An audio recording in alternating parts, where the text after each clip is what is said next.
Ako ng challenge.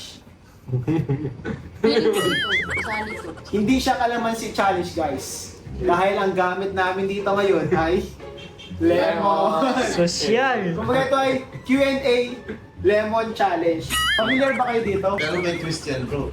May twist to. Sa mata ipapatak. Akala niyo madali lang. Dalawa. Parang hindi nagdadala-dalawa. So, to J-Brad.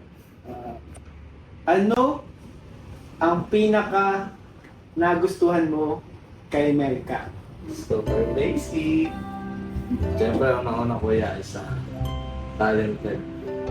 Ganda yung boses kasi siya rin kumakantang babae sa buong buhay ko na napakaganda. Sa ating question is kay Melka na. Palitan na po sila. Ito siguro gayahin ko na lang din muna yung tanong kay J-Brad.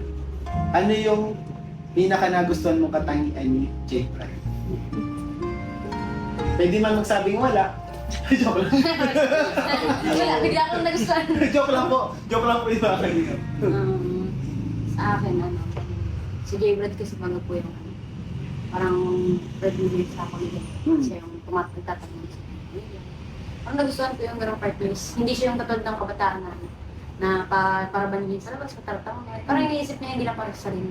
Bigyan ng klaseng alaga. Paano mag-alaga?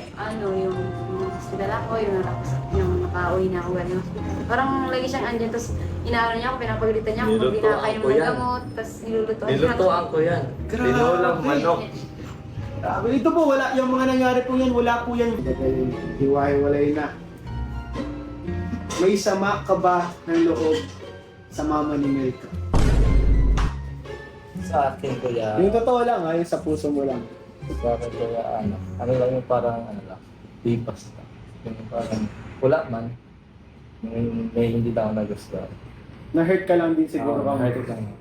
Okay, kay Melka tayo. Since si Melka is hindi ikaw yung first collab team niya, ang tanong sa'yo, Melka, ay may pagsisisi ka ba sa last love team? Wala pa nga. Wala kang pagsisisi. Hindi may sama ka ng loob kay Lolo. Kay J. Brad. Parang ayaw nilang ayaw nilang Masyado pong madadali yung tanong eh. Masyado pang madadali yung tanong. So,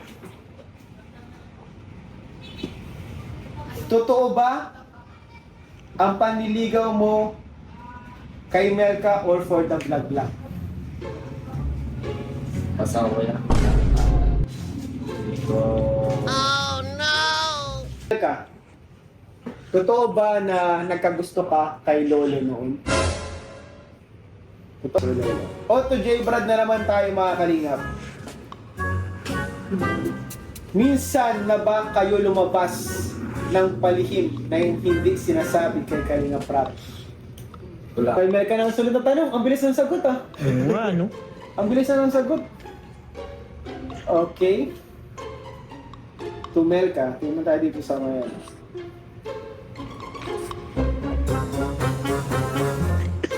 To Melka.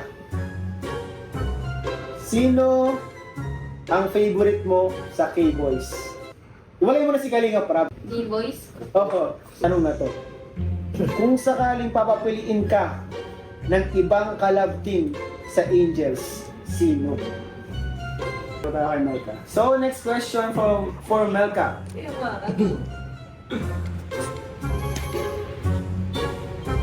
Kung bibigyan ka ng ibang collab team ngayon,